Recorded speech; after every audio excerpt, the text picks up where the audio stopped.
sous la terre et qui menace à un moment ou à l'autre d'exploser. Toute la région autour du village de Bure est sous surveillance des forces de l'ordre.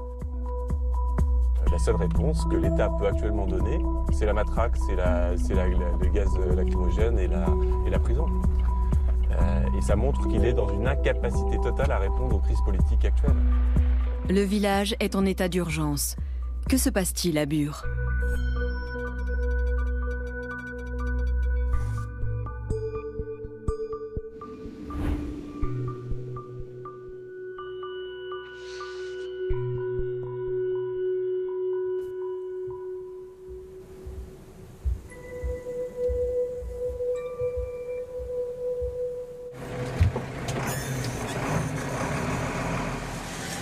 Jean-Pierre Simon est agriculteur en Haute-Marne.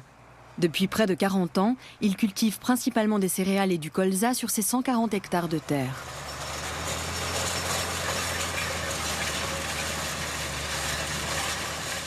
Mais en 2025, un immense centre de stockage de déchets nucléaires souterrains d'environ 15 km² doit voir le jour ici. Il s'agit de l'un des premiers sites d'enfouissement en Europe, avec ceux de Finlande et d'Allemagne. L'industrie du nucléaire veut y injecter environ 25 milliards d'euros. J'ai toujours été contre l'enfouissement parce que j'ai mesuré depuis longtemps les enjeux du nucléaire. Ça date de très longtemps au travers du nucléaire militaire. Donc j'ai vraiment pris conscience du danger du nucléaire au travers des accidents qu'il y a eu, Tchernobyl et Fukushima par la suite. Jean-Pierre est un farouche opposant au projet. Le décret d'autorisation n'a toujours pas été promulgué, mais depuis quelques années, l'Agence nationale pour la gestion des déchets nucléaires, l'ANDRA, rachète systématiquement tous les terrains de la région.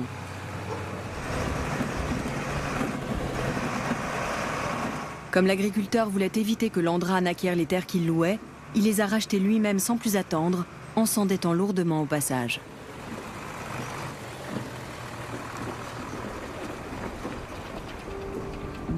Il y a 5 ans, son mariage a volé en éclats et il a revendu la maison commune. Il vit aujourd'hui dans une vieille caravane au fond de sa grange.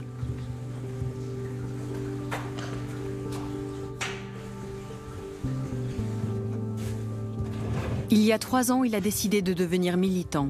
Le bois Leju, non loin de Bure, a marqué un tournant dans le conflit jusque-là pacifique contre le site d'enfouissement.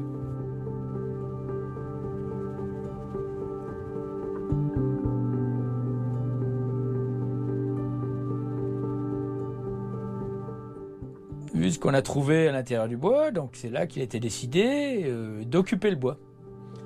Le bois Leju appartient à l'ANDRA. Bien qu'aucun permis de construire n'ait encore été délivré, l'agence a commencé à raser la forêt. C'est ici que des déchets hautement radioactifs devraient être stockés à partir de 2035. Ils ont construit des cabanes, ils ont aménagé. Vous voyez.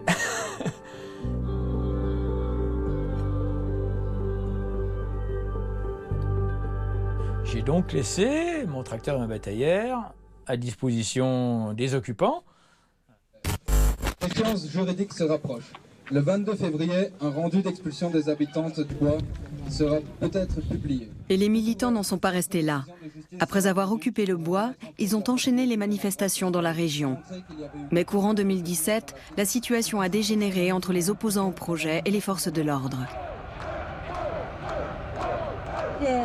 Plusieurs centaines d'opposants au nucléaire, parfois violents, s'en sont pris aux gendarmes qui les ont repoussés à coups de gaz lacrymogène et de grenades assourdissantes avant de les déloger du bois en février 2018. Simon n'a participé ni à l'occupation du bois ni aux émeutes, mais son soutien à la protestation a tout de même eu des conséquences.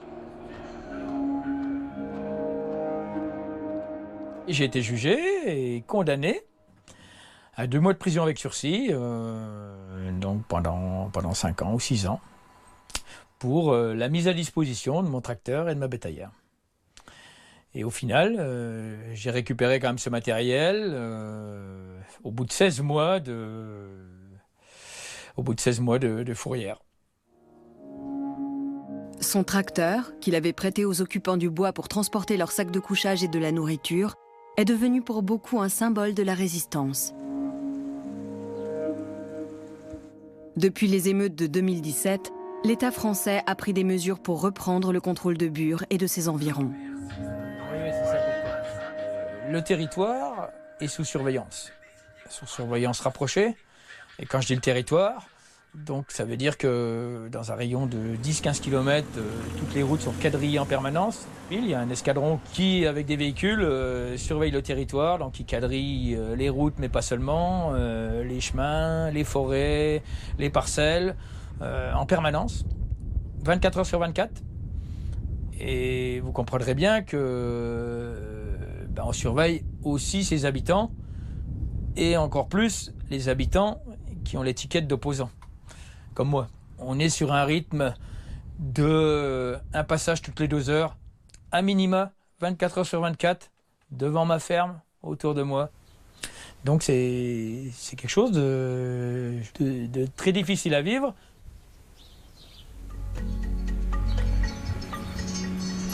Les autorités refusent de révéler le nombre de gendarmes affectés à la surveillance de Bure. Selon les habitants, il serait environ 80 à être stationnés dans la région pour une durée indéterminée.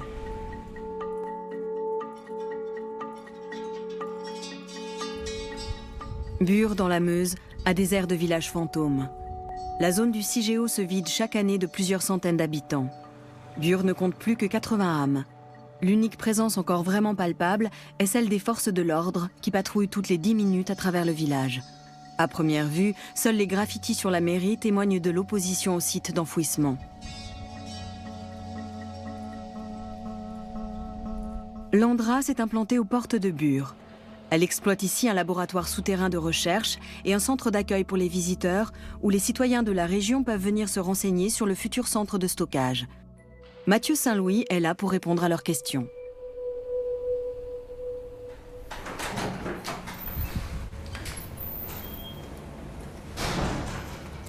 Salut. Salut Mathieu. Ça va? Ouais, et toi? Ouais. Merci.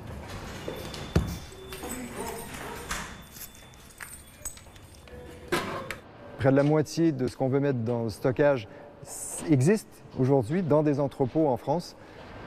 Mais l'idée de les rassembler en un seul lieu, dans une espèce de sarcophage qui va durer des milliers d'années, c'est tout à fait naturel de s'en inquiéter. Et c'est même plutôt bien parce que ça nous oblige, nous, à expliquer notre travail.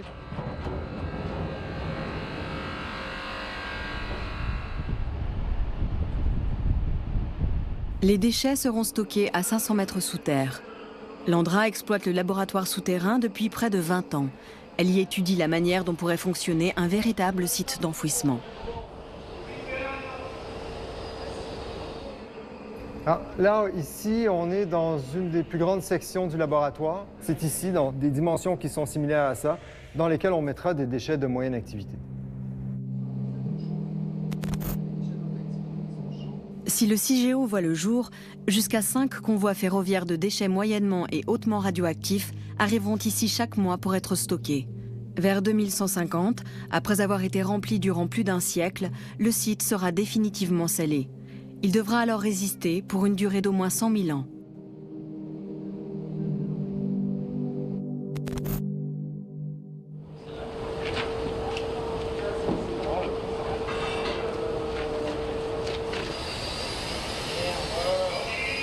Sous terre, on s'affaire. Les scientifiques de l'Andra simulent les conditions de stockage de différents types de déchets nucléaires. Alors, ici, vous avez un essai de creusement d'une alvéole pour les déchets de haute activité. Et en fait, c'est une alvéole qui a été équipée de capteurs pour pouvoir mesurer différents paramètres. Là, ici, ce qui nous intéresse, c'est de savoir comment la pression de la roche qui est autour va s'appliquer sur le chemisage métallique, mais également le retour possible d'humidité entre le tube en métal qu'on a posé et la roche. D'autres pays européens étudient des gisements souterrains de granit ou des mines de sel. Dans l'Hexagone, on estime que l'argile est la solution la plus sûre. Ici, on a la certitude que c'est une roche qui est capable de contenir la radioactivité et de faire en sorte que ces déchets n'auront pas d'impact sur l'environnement dans lequel on vit.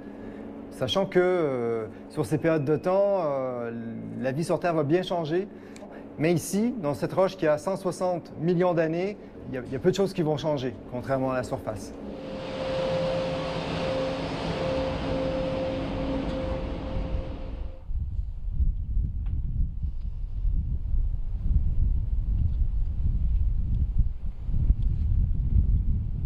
Comme pratiquement chaque nation qui produit de l'énergie atomique, la France cherche depuis de nombreuses années un endroit plus sûr pour enfouir à long terme ses déchets radioactifs.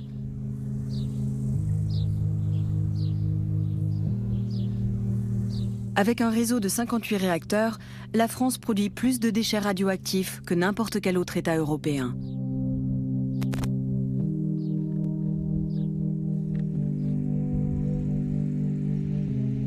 Les militants qui s'opposent au CIGEO et que les autorités veulent tenir sous contrôle restent sur place.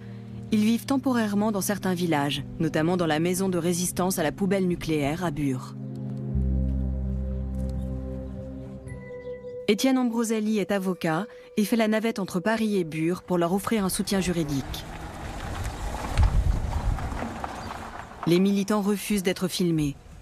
Au moment du tournage, une vingtaine d'opposants au nucléaire venus des 4 coins de l'Europe résidaient dans la maison. La plupart y séjournent quelques semaines avant de poursuivre leur route.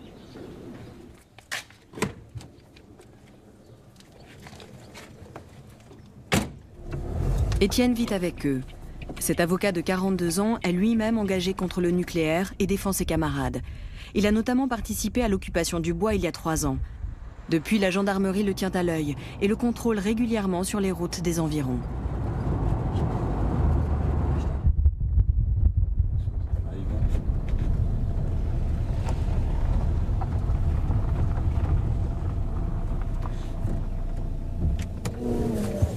Bonjour monsieur la gendarmerie, vous pouvez me présenter carte grise, permis de conduire, assurance s'il vous plaît.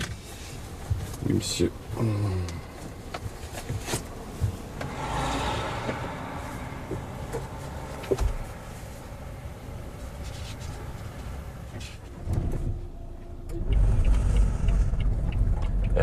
La seule réponse que l'État peut actuellement donner, c'est la matraque, c'est le gaz lacrymogène et la prison. Et ça montre qu'il est dans une incapacité totale à répondre aux crises politiques actuelles. Et ça, c'est tragique, mais on ne va pas pouvoir laisser l'État croire qu'il peut continuer à exercer sa puissance de façon aussi destructrice. Ça, c'est pas possible.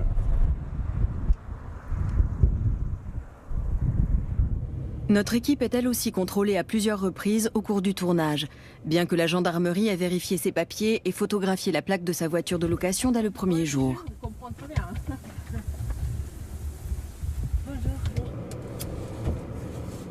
Les véhicules des habitants et des personnes en transit sont fouillés en quête d'objets suspects. Les autorités confisquent même les pots de peinture afin, disent-elles, d'éviter tout vandalisme.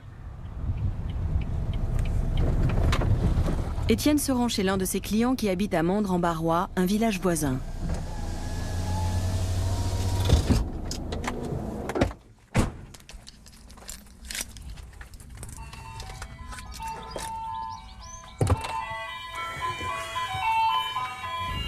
Comment vas-tu?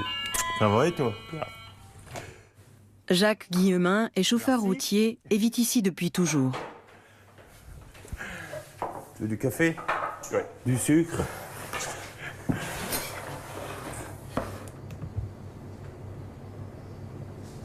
Il y a 1 an, la gendarmerie a saisi son ordinateur et ses téléphones portables. Elle lui reprochait d'avoir participé à une manifestation illégale contre le site d'enfouissement et d'avoir été aux côtés des opposants violents, ce qu'il réfute.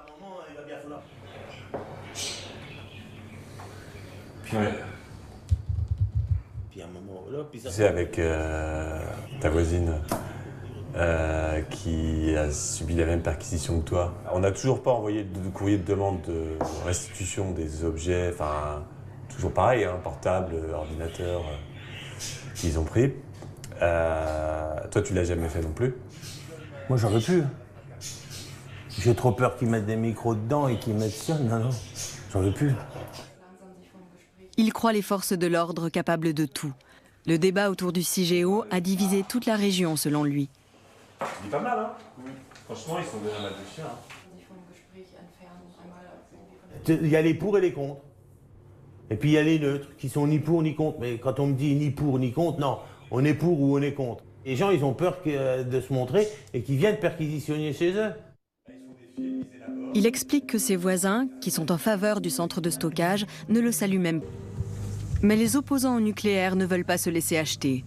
3 villages plus au nord préparent le prochain événement contre le projet. Le festival Les Burlesques en est à sa 2e édition. Lors de son lancement il y a 2 ans, des émeutes ont également éclaté.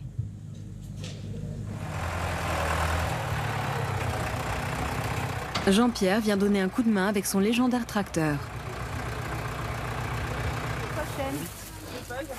Il prête aux organisateurs quelques dizaines de bottes de paille pour délimiter le terrain. Et voilà. Est-ce qu'on les positionne directement? Je sais pas. Bah, dis combien il en faut là-bas. T'as une idée? Là-bas, je pense qu'il y a 18 mètres à couvrir, peut-être 20. 18 donc, mètres bout à bout? Ah oui, donc on en a quand même... Ah, non, mais l'une contre l'autre, ça fait 18 bottes, quoi. Les collègues, ouais, donc 15 votes. Environ 120 bénévoles comme Jean-Pierre participent à l'organisation du festival. Des chapiteaux aux tireuses à bière, presque tout a été prêté par le collectif organisateur. Personne ne gagne un centime dessus. Jean-Pierre espère que ce genre d'événement permettra d'empêcher la construction du CIGEO.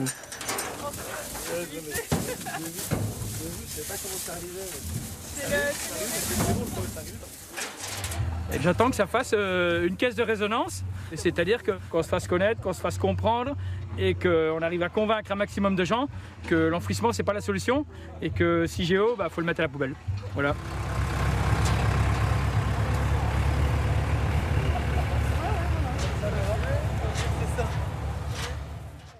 De retour dans sa grange, Jean-Pierre doit reprendre ses propres activités. L'agriculteur n'en peut plus. Il croule sous 200 000 € de dettes qu'il a contractées pour acquérir ses terres agricoles. Et il est épuisé par bientôt 2 années d'une surveillance constante de la part de la gendarmerie.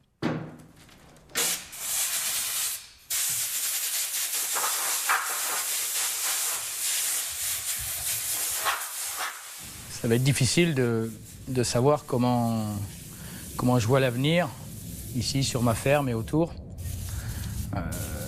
Même avec le recul, au bout de 25 ans de lutte, ça prend une nouvelle tournure tous les jours et on ne sait pas ce que ça sera demain. Mais je ne pourrais pas rester avec la situation qu'on vit actuellement.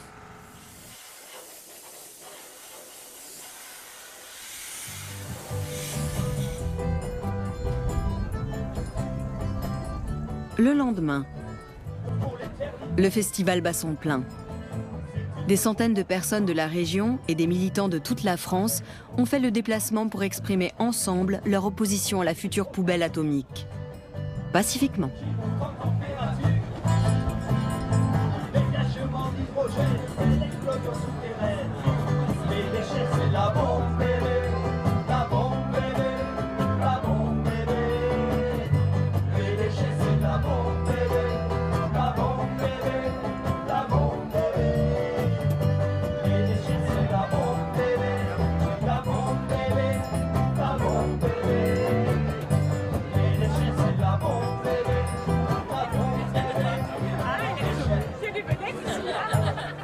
Jean-Pierre est également de la partie.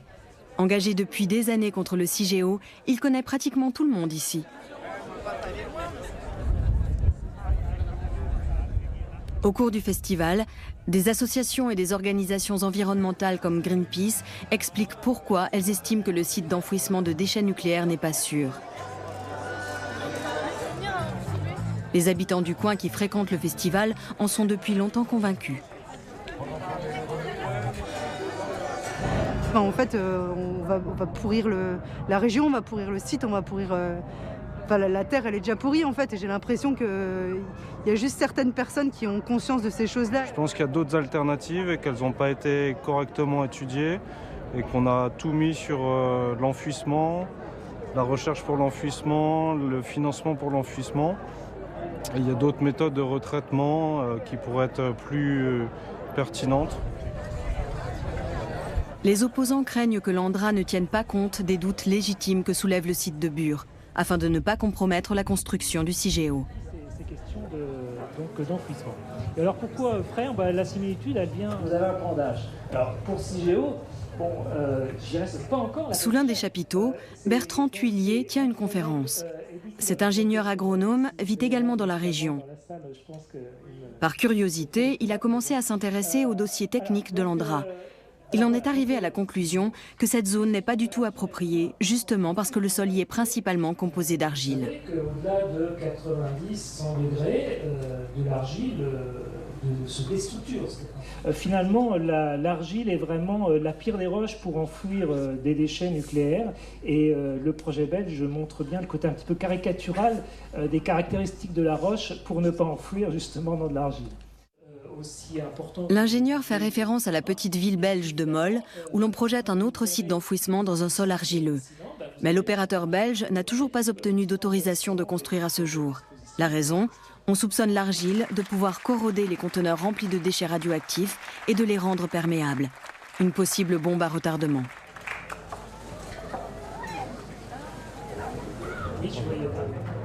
C'est-à-dire qu'en fait, vous avez une argile qui contient de l'eau et donc de fait, vous avez automatiquement une génération d'hydrogène très importante et tout le monde sait que l'hydrogène est un élément, facteur d'incendie et d'explosion. Une explosion au cœur d'un site d'enfouissement nucléaire constituerait un accident majeur. Les craintes de l'ingénieur sont-elles fondées ? Comme on pouvait s'y attendre, Mathieu Saint-Louis de l'Andra se montre plus rassurant. Il y a effectivement ce risque incendie qui est peut-être le plus grand des dangers. C'est vrai qu'un feu, tout le monde le sait, un feu en souterrain, c'est toujours quelque chose qui est problématique. Donc là, c'est vrai qu'on est dans un milieu souterrain, il y a de la ventilation à apporter. Il n'y a pas une crainte incroyable sur notre capacité à maintenir une installation ventilée. C'est quelque chose qui est fait dans tous les tunnels. Toutefois, il n'existe aucune certitude absolue sur le fait qu'un entrepôt souterrain puisse rester sûr durant des centaines de milliers d'années. Et ce, quel que soit le site ou la roche où il sera implanté. L'un des rares partisans du projet est le propriétaire de l'hôtel situé juste en face du laboratoire de recherche. Michel Maltru exploite le bain d'œil avec sa famille. Bien. Chaque midi, c'est le branle-bas de combat dans la cafétéria.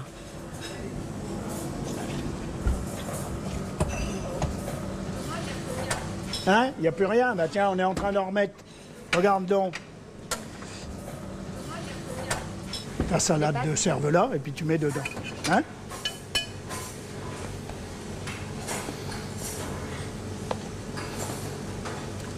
Le restaurant le plus proche se situe à une bonne vingtaine de kilomètres. L'hôtelier peut donc se réjouir depuis 2 ans d'accueillir une nouvelle clientèle fidèle. Son dessert, les 15 baguettes, l'eau. À 13h pile, les gendarmes viennent prendre leur pause déjeuner.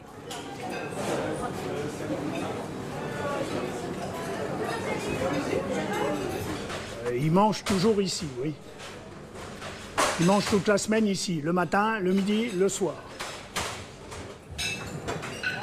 Il ne s'agit pas de faire de la répression, il ne s'agit pas de rien, il s'agit de contrôler, c'est du contrôle. Voilà, uniquement. Enfin, je pense, hein, moi je suis pas général de la gendarmerie, mais c'est du contrôle uniquement.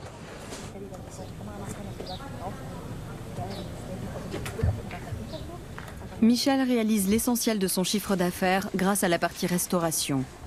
Nous ne sommes pas autorisés à filmer ces échanges avec les forces de l'ordre. La présence quotidienne de gens armés dans son établissement rassure l'hôtelier. Pas possible, ça. C'était le 21 juin. Ils sont entrés le matin parce qu'on ouvre le matin à 6 heures. Depuis l'extérieur, ils ont pris des tables, là, et avec les pieds des tables, ils ont tapé, ils ont cassé les vitrines. Ils étaient 5 ou 6, ils ont été là quelques minutes, donc ils étaient cagoulés et tout. Donc ils sont entrés, ils ont tout cassé vite fait, très vite, et puis ils sont repartis aussitôt. Avant de prendre la fuite, les malfaiteurs tentent encore de mettre le feu au bâtiment. Les dommages s'élèveront à 15 000 €. Les intrus n'ont jamais été identifiés. Le restaurateur soupçonne des militants antinucléaires. Moi, je ne suis pas contre le fait d'avoir des idées, d'être contre certaines choses, mais pas comme ça, quoi. Pas comme ça, c'est pas comme ça qu'on fait. Ça met en colère parce que c'est totalement injuste. Je ne vois pas ce que moi, en tant qu'exploitant d'un hôtel-restaurant ici, pourquoi on vient me casser mon outil de travail. Nous ne sommes pas autorisés à parler avec les militaires qui fréquentent régulièrement la cafétéria. La gendarmerie refuse de nous accorder une interview. Et le maire de Bure ne répond même pas à nos sollicitations.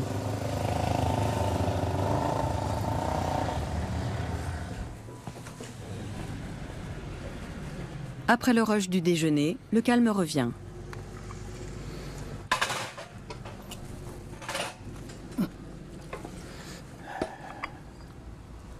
Si le projet ne se fait pas, ça, ici, ça vaut rien, ça vaut 0. Donc nous, on aura travaillé ici pendant 8, 9 ans, 10 ans. On aura travaillé ici pendant 10 ans pour monter une affaire qui ne vaudra rien. La famille Maltru a investi 350 000 € dans cet hôtel. Sans le projet de site d'enfouissement en face, jamais l'établissement n'aurait vu le jour. La clientèle de Michel se compose principalement d'employés de l'Andra, de scientifiques ou de gendarmes. Et les choses ne sont pas près de changer. Il n'y a pratiquement aucun touriste dans la région. Je trouve que ce projet, économiquement, est une grande chance pour la région. À partir du moment où ce projet donc, aboutit, il va y avoir 1000 emplois de créés. Alors 1000 emplois de créés, ça veut dire avec une moyenne de famille de 2 ou 2,5 personnes, 2500 personnes qui vont arriver sur le site, ou tout au moins dans les alentours, et avec tout ce que ça implique de tertiaire, de secondaire, de commerce, etc. quoi. Ce projet est-il véritablement une chance ? Les opposants ne voient dans le CIGEO qu'une vente pure et simple de la région.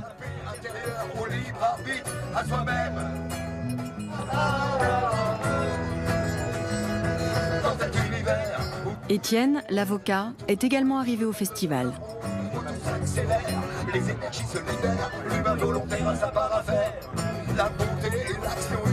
Si c'est ça, être anti-nucléaire, c'est un malfaiteur, je suis un malfaiteur. Mais j'assume, voilà, et puis qu'ils aillent jusqu'au bout.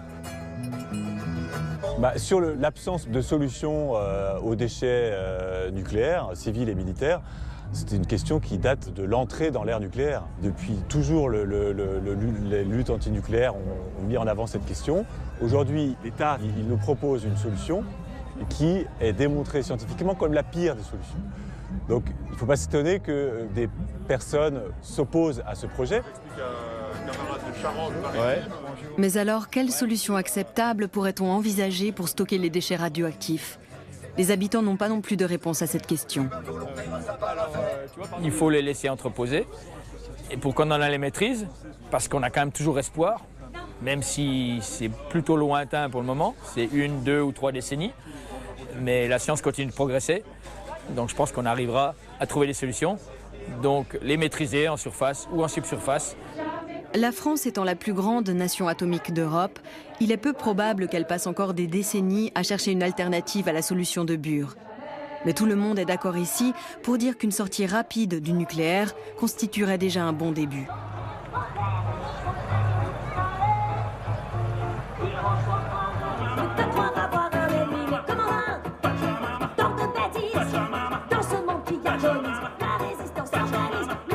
Après 3 jours de discussions, de concerts et de performances, l'édition 2019 du festival touche pacifiquement à sa fin. Selon les organisateurs, il aurait accueilli près de 4000 visiteurs.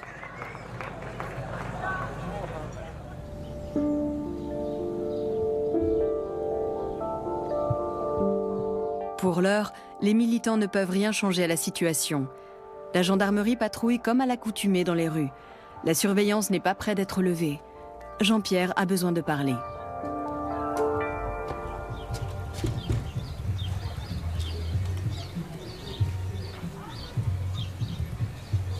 Hey. Ça va? Ouais, et toi? Bah bien. On se pose? Ouais. Faut faire de la place. Étienne a également représenté Jean-Pierre lors de son procès il y a 2 ans. Depuis, ils sont devenus amis. Je reste pas longtemps, mais je passe souvent quand même. En fait, pour te dire tout, tu passes plus que moi. C'est sûr. Tu viens ici, quoi. Faut apprendre à vivre dans le territoire, Voilà. maintenant. Ah oui, c'est ça. À vivre avec. C'est ça. Je pense qu'il va falloir qu'on organise des stages. Des stages d'acclimatation Ouais. à à la vie autour de Bure. C'est ça. Une vie spéciale. Moi, j'ai besoin maintenant de m'extraire temporairement du territoire. Comment tu fais, toi, là? Il faut que je parte. Ouais, mais tu prends l'air.